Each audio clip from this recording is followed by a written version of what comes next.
Nous allons parler d'une histoire tragique, une histoire qui a duré quelques semaines en juin 1940, mais qui est restée dans les mémoires familiales. Il s'agit de l'exode de la population de Paris et de la population de France dans les journées de juin 1940. L'idée de cette exposition, c'est de présenter en quoi, comment, ce qui a fait que les Parisiens ont dû quitter si brutalement leur ville. En nous basant sur les travaux de ma co-commissaire, Anna Diamond, nous avons voulu montrer que la population parisienne a bel et bien été préparée à une guerre, mais qui n'a pas été celle qui a été subie par les Parisiens. Des exercices ont bel et bien eu lieu dans les rues de Paris à partir des années 30, quand avec l'arrivée d'Hitler au pouvoir, on a compris que l'Allemagne devenait une puissance menaçante. Dans la capitale, des abris ont été construits pour abriter la population en cas de bombardement ou abriter les services techniques, comme on peut le constater sur ce plan, qui est le plan de l'abri qui se trouve sous le musée. Et toute la population a pu bénéficier d'une distribution de masques à gaz, puisque ce que l'on redoutait surtout, c'était un bombardement avec des gaz moutarde, hypérite. À la veille de la guerre, les pouvoirs publics s'arrangent pour mettre à l'abri des populations particulièrement vulnérables, comme les petits-enfants parisiens qui sont envoyés en province. Extrait du journal La Charente du 1er septembre 1939. L'évacuation des enfants de Paris a commencé. L'évacuation des enfants de Paris s'effectue sur une durée de 24 heures par les gares de Montparnasse, Orsay et des Invalides. Institutrices et instituteurs conduisent leurs classes respectives. Grâce à ceci, les enfants ne seront pas dépaysés. On a demandé aux parents de munir les petits d'un trousseau, d'une couverture de laine et de vivres pour 2 jours. Les écoles ont pourvu chaque enfant d'une plaque d'identité. Ceux qui ont été inscrits trop tard portent une bande de calicot cousue sur leurs vêtements, sur laquelle figurent leur nom et leur adresse. Le 3 septembre 1939, suite à l'invasion de la Pologne par les Allemands, la France et l'Angleterre déclarent la guerre à l'Allemagne. Pendant 8 mois, il ne se passe pas grand-chose. Le front reste stable, peu d'engagement. Et puis, le 10 mai 1940, les Allemands attaquent. Ils attaquent par la Belgique, ils attaquent par la Hollande, par le Luxembourg, et font une percée très importante au niveau de Sedan, là où on ne les attendait pas. À partir de ce moment-là, c'est la panique. Les populations belges, les populations hollandaises se mettent sur les routes pour fuir les bombardements et déclenchent de ce fait un premier exode. Ils arrivent vers le 14 mai en France et à Paris. Mais les Allemands continuent et continuent jusqu'à la mer, coupant les troupes alliées en 2. À ce moment-là, c'est la débandade et la débâcle. Au vu des informations dans les journaux, la population parisienne ne s'attendait absolument pas au bombardement du 3 juin 1940 qui touche Paris et la banlieue. Et ce bombardement va être le premier grand signal de l'exode. Le 10 juin 1940, le gouvernement quitte Paris et à ce moment-là, c'est la débandade, la déroute, la panique gagne les Parisiens. On estime à 2 millions le nombre d'habitants de Paris qui quittent à ce moment-là par tous les moyens possibles la capitale et qui vont rejoindre sur les routes les réfugiés du nord de la France et de la Belgique. Témoignage de Germaine Guillot le 11 juin 1940. Paris, c'était une ruée générale vers les gares. La foule était massée devant la gare de Lyon et beaucoup de gens y ont passé la nuit pour attendre un train. La gare ouvrait ses portes pour une fournée, puis tout était à nouveau fermé. Témoignage de Georges Sadoul à la porte d'Orléans le 13 juin 1940.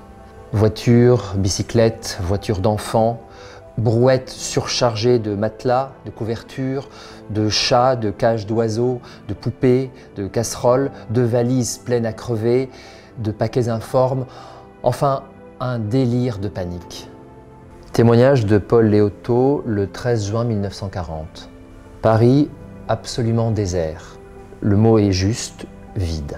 Boutique fermée, un passant rare. La rue de Châteaudun, un désert. Le quartier de l'Opéra, l'avenue de l'Opéra, les rues y donnant de même. Tous les immeubles leurs portes fermées. Et un silence, un grand mail de province sans un promeneur. Le 14 juin à l'aube, les Allemands rentrent dans Paris. Ce flot de population qui s'est jeté sur les routes ne s'attendait pas du tout à ce qu'ils vont retrouver. Et donc les voilà en chemin avec du ravitaillement, mais pas suffisamment, pas forcément d'objectifs et d'endroits où aller, et surtout elles se retrouvent toutes en butte à des mitraillages et à des bombardements sur les routes. Témoignage d'André Maurize, juin 1940. Dans cette masse, personne ne retrouvait personne. Personne ne savait où l'on allait. On allait, voilà tout. Vers le sud, loin des autres. On fuyait des horreurs réelles ou attendues. On allait dans toutes les directions, des gens lancés sur une route en croisée qui roulaient dans l'autre sens. Soldats et civils, soldats sans chef, chefs sans soldats, mères qui avaient perdu leurs enfants, enfants égarés et qui pleuraient seuls au bord des routes à 4 jours de distance de leurs maisons bombardées. Vieux couples qui s'en allaient à pied, entraînant des valises de carton entourées de ficelles. En fait, ce désordre, cette panique, ce chaos explique vraiment que 90 000 enfants se soient retrouvés seuls, séparés de leur famille. Donc on a retrouvé aux archives nationales des dossiers qui indiquent que ces enfants ont été pris en charge quand on a pu les retrouver et qu'ils ont été placés dans des familles ou dans des centres d'accueil. Nous avons l'exemple de Jean Moulin, qui est alors préfet d'Eure-et-Loir et qui se trouve à Chartres, et qui raconte dans son journal combien sa ville a été désertée par les habitants et soudain submergée par le flot des réfugiés. Il n'y avait plus un médecin, il n'y avait plus un boulanger dans la ville et il a dû faire face à cette arrivée massive et en essayant d'aider tous ces réfugiés. Le flot des réfugiés va commencer à se stabiliser lorsque le nouveau chef du gouvernement, président du Conseil, Philippe Pétain, va annoncer qu'il demande l'armistice. Il s'agit de faire en sorte de ne pas avoir de capitulation de l'armée, mais de proposer une solution politique. La plupart des Français sont extrêmement soulagés d'entendre que les combats vont s'arrêter, mais ça n'est pas le cas de tout le monde. Témoignage de Germaine Tillon. Nous nous attendions à tout, sauf à une demande d'armistice. Pour moi, le choc a été si grand que je suis sorti dans la rue pour vomir. Ils ne sont pas très nombreux ceux qui prennent la mesure de ce que signifie l'arrivée des Allemands. Parmi eux, Charles de Gaulle, un général qui décide de partir à Londres et de rallier le plus possible de Français autour de lui. Les Parisiens vont donc tenter de rentrer chez eux au cours de l'été 1940, mais la situation va être très compliquée du fait des conditions de l'armistice. Le pays est morcelé, une ligne coupe la zone sud et la zone nord, et ils seront en butte à de nombreux tracas et à de nombreux contrôles avant de pouvoir rentrer chez eux. Et pour ce qui est des Juifs, la situation est encore plus pénible. Le 27 septembre 1940. En vertu des pleins pouvoirs qui m'ont été conférés par le Führer et Oberster Befehlshaber der Wehrmacht, je décrète ce qui suit. Article 1. Sont reconnus comme juifs ceux qui appartiennent ou appartenaient à la religion juive ou qui ont plus de 2 grands-parents, grands-pères et grands-mères juifs. Sont considérés comme juifs les grands-parents qui appartiennent ou appartenaient à la religion juive. Article 2. Il est interdit aux juifs qui ont fui la zone occupée d'y retourner. Pour le commandant en chef de l'armée, le chef de l'administration militaire en France. Les Parisiens ne vont pas du tout retrouver la ville qu'ils avaient quittée. Témoignage de Michel Agnel, rentré de Pornic en août 1940. On est passé à travers les rues de Paris pour aller rejoindre la place de la Concorde. Et là, on a vu d'une part la Chambre des députés, de l'autre côté l'hôtel Crillon, avec de grands étendards allemands. On a pris la rue de Rivoli, c'était épouvantable. Toute la rue de Rivoli avec au-dessus des arcades des étendards allemands avec la croix gammée. Il n'y avait plus de voitures, que quelques taxis et des voitures allemandes avec des officiers habillés en kaki qui faisaient le salut hitlérien. On s'est aperçu qu'il y avait des Allemands partout, qu'ils avaient le droit de rentrer partout. Il y avait une occupation très pesante, très journalière, très quotidienne, que ce soit dans les bistrots, dans les rues, dans les musées. Finalement, on n'était plus chez nous. À Paris, les Allemands se sont installés. Les services administratifs fonctionnent cependant. Et certains d'entre eux vont être chargés de récupérer tous ces enfants qui ont été perdus. Grâce à des journaux, grâce à des émissions à la radio, Ces 90 000 enfants vont retrouver petit à petit leur famille. Lettre de Madame D, de la Garenne, au Secrétariat général à la famille et la santé, Bureau de l'enfance, le 10 février 1941.